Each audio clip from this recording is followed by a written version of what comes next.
Bonjour à tous et à toutes, ici Nicolas de Montréal.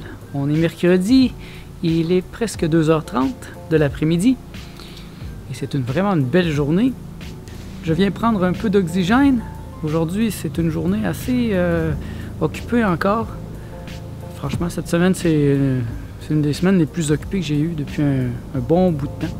J'ai un projet sur lequel j'ai été engagé pour faire un site web et ça l'a débloqué là, la semaine passée. Et vraiment, cette semaine, c'est à mon tour de travailler. Donc, j'ai fait des pages et vraiment, c'est le fun. J'aime ça. Au début, je me sentais un peu mal à l'aise là, parce que j'étais un peu serré dans les contraintes du client, mais peu à peu, j'ai trouvé le moyen d'exprimer des belles choses, de faire ça beau. Et là, je viens juste de terminer. Ah, c'est vraiment... J'aime ça faire ça. Franchement, c'est le fun de faire des sites Internet. C'est vraiment une passion chez moi. Ça fait longtemps que je fais des sites web. Et j'espère que je vais en faire encore assez longtemps. Dès que j'ai découvert ça, vers l'âge de 21 ans, quand j'étais à l'université, quand l'Internet a commencé à arriver à l'université, et tout de suite, quand j'ai commencé à aller sur Internet, ça a été vraiment une découverte.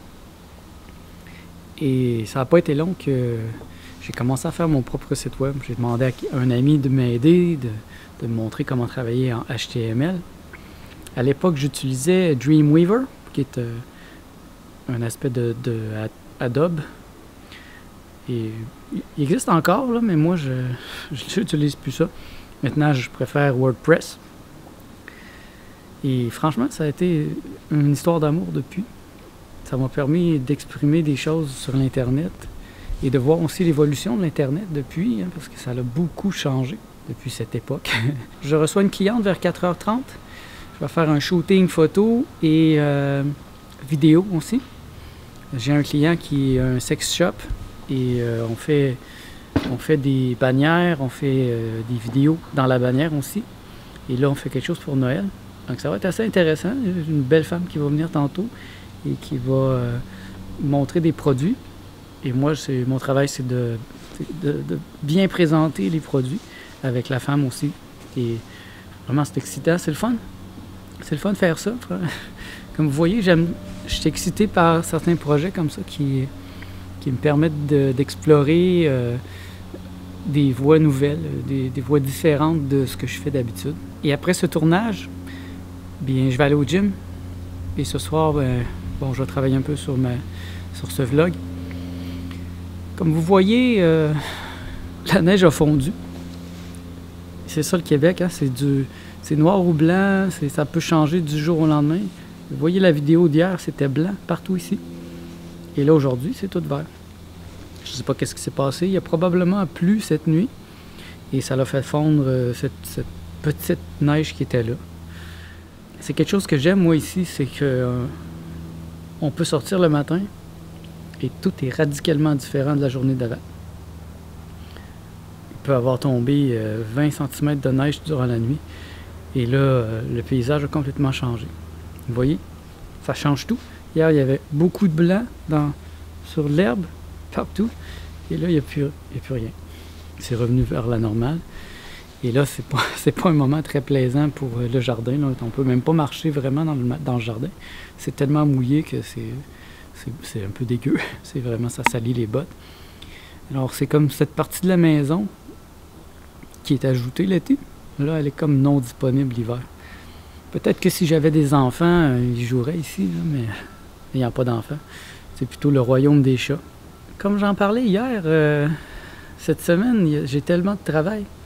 C'est comme si ça me forçait à revenir au premier niveau de la pensée. Mais dès lundi, c'est comme si j'étais revenu dans le monde ici.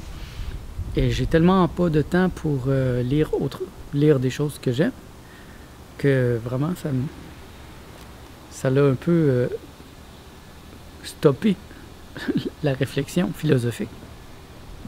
Elle est toujours là en background, mais c'est moins intense quand j'ai peu de temps comme ça. C'est surtout quand j'ai du temps que là, je commence à réfléchir et à penser métaphysique. Et c'est pourquoi c'est très important de se donner du temps. Vous voyez, je le vois présentement. Je n'ai pas eu le temps vraiment de penser à des problèmes métaphysiques depuis dimanche, même samedi. Je suis ramené au premier niveau de la pensée avec des choses très simples, des choses pour mes clients. Et puis le soir, ben, on est fatigué, moi et Martha, ben, on se couche très tôt. Et là, ça recommence le matin. Et par chance, je me donne le vendredi où j'ai pas de travail. Et ça fait toute la différence. Je me rappelle de l'époque où j'avais pas de vendredi libre. Ouf, c'était difficile. Parce qu'en plus, à cette époque-là, j'avais une émission de radio. Donc, je travaillais vraiment beaucoup. J'étais beaucoup en demande. Il y a déjà peut-être 2 ans. Donc, je travaillais là, du lundi au vendredi. Et vendredi, quand je finissais, je prenais mes affaires, j'allais à Radio Centre-Ville faire mon émission, enregistrer l'émission qui s'appelait Propos sur le bonheur. Et ensuite, ben, je revenais à la maison, je faisais le montage. Le samedi, je passais la journée avec Martha, on faisait les achats, etc. Le dimanche, j'avais ma vidéo pour YouTube à faire. Et ça me prenait la journée, une partie de la journée. Et donc, j'avais très peu de temps. Et oui, en plus, j'avais le mouvement jovialiste. J'étais président du mouvement jovialiste. Donc, on avait des réunions, j'avais les procès-verbaux à faire, un paquet de choses à faire, en plus de mettre à jour les sites web. C'était incroyable. C'était complètement fou et à un certain point, j'ai dit non, c'est assez. C'est pas comme ça que je veux vivre. Alors, j'ai passé ma vie au 20-80, la loi de Pareto. Donc, je me suis demandé quels sont les 20% de mes clients qui m'apportent 80% de l'argent. Quels sont les 20% de mes activités qui m'apportent 80% de bonheur. Quels sont les 20% de mes amis ou des gens qui méritent le plus. Et là, j'ai fait le tri de toute ma vie. Une fois que la liste a été faite, alors là, j'ai fait le ménage. J'ai enlevé des choses qui n'étaient plus à leur place. Par exemple, le mouvement jovialiste n'était plus à sa place. Je me sentais plus bien dans la situation. Je me sentais pas que... Ça m'amenait 80% d'irritation et de problèmes et de travail. Donc, j'ai arrêté. Ça a été très difficile, vraiment.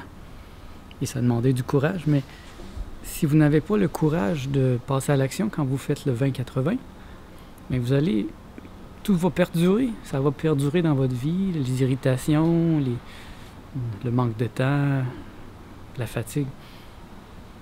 Je pense qu'il faut parfois faire un gros ménage. Un peu comme quand on a un jardin. Si on laisse tout pousser, c'est évident qu'il y a certaines herbes, des mauvaises herbes, qui vont prendre toute la place et qui vont écraser les autres, qui vont les tuer. Je l'ai vu très souvent dans mon jardin ici. Il suffit d'oublier le jardin pour 2 semaines et soudain, il y a des pissenlits qui poussent, il y a des plantes grimpantes qui vont étouffer certaines autres, même certaines qui vont grimper dans les bonnes plantes et les font tomber, et les font casser. Et je pense que c'est le même dans la vie aussi, c'est dans l'amitié, en affaires. Peut-être que quand vous avez un emploi normal avec juste un salaire, c'est plus difficile d'effectuer ce 20-80, mais moi, dans mon cas, c'était assez facile.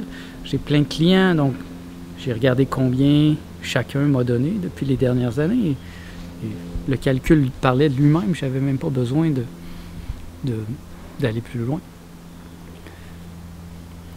Donc, je me sens en paix présentement parce que j'ai fait des coupes dans ma vie. J'ai mis des priorités. Et comme je le dis, des fois, c'est difficile parce qu'on perd des gens, mais il faut réaliser que certaines personnes ne sont pas à leur place dans notre vie. Ou ils ne sont pas à leur place au premier plan. Certaines personnes sont à leur place au 2e plan, au 3e plan. Certains clients, certaines situations, certaines choses. Si on met tout au premier plan, bien là, c'est difficile d'être clair, c'est difficile d'être centré. Et ça prend du courage pour être soi-même dans un monde comme aujourd'hui.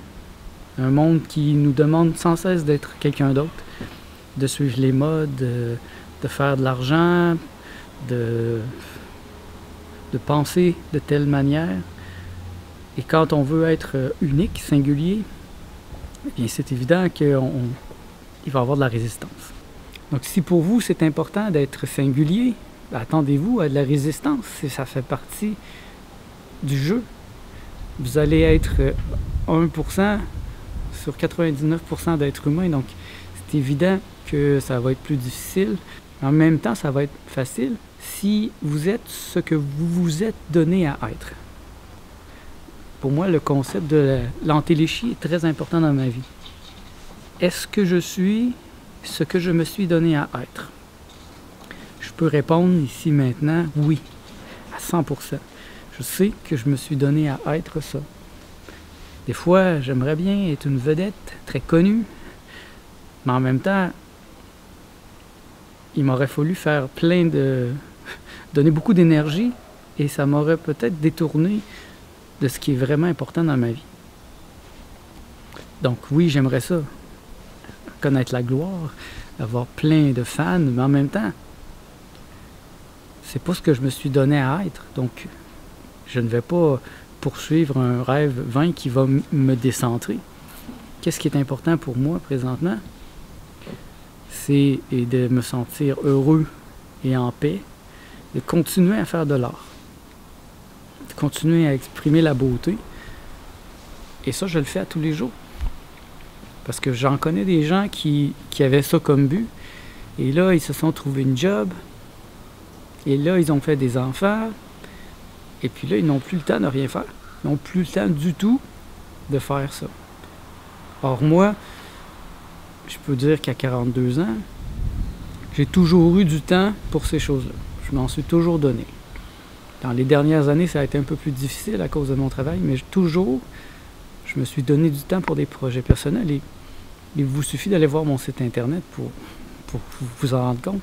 J'ai été très productif. J'ai publié plusieurs livres écrits, plusieurs bandes dessinées, plus d'une centaine de peintures. J'ai fait des spectacles. Et je continue à faire de la vidéo. Et plus. J'ai fait plein d'autres choses. J'ai fait des groupes de discussion sur les drogues psychédéliques. Et toujours, j'ai trouvé le temps de faire des choses pour moi. Donc, si vous êtes malheureux présentement, si vous avez l'impression de vous perdre, bien, revenez vers le centre. Demandez-vous, c'est quoi le 20% de choses qui vous rendent le plus heureux? Et peut-être que ça va vous faire peur de vous l'avouer. Mais une fois que vous l'avez avoué, écrivez-le et faites en sorte de le ramener. Moi, je crois beaucoup que tout est dans l'art de ne rien rompre. Donc, ne faites pas un changement drastique dès le moment où vous avez compris ça. Cherchez tranquillement à le ramener dans votre vie. Parce que si vous faites des coupures trop drastiques, bien, ça risque d'être difficile. Vous allez choquer des gens, vous allez recevoir beaucoup d'agressivité. Alors que si vous le faites en douceur, eh bien, peu à peu, avec le temps, ça va devenir une situation qui vous est favorable. C'est comme ça que je procède depuis longtemps et j'ai une nature très extrémiste. Donc, par nature, j'aurais tendance à vouloir tout rompre, tout arracher, mais j'ai trouvé cette sagesse en moi, j'ai trouvé cette sagesse dans le jovialisme. Tout est dans l'art de ne rien rompre. Donc moi, je ne romps pas avec les gens. Bon, ça se peut qu'eux rompent avec moi, c'est déjà arrivé. Mais moi, je ne romps pas avec eux. Et je fais simplement les mettre par exemple, s'ils sont au premier plan, je vais les mettre au second plan ou au troisième plan. Mais je ne vais pas rompre. Pas à moins d'une situation extrême où ça demande vraiment que la personne soit même plus au premier, deuxième, troisième plan, qu'elle soit au plan zéro. Mais je reste disponible pour ces gens-là quand même dans l'invisible. Donc la douceur. Tout est dans l'art de ne rien rompre, c'est l'éloge de la douceur. Essayer de faire les choses le plus doucement possible. Et c'est un défi pour moi aussi, à tous les jours.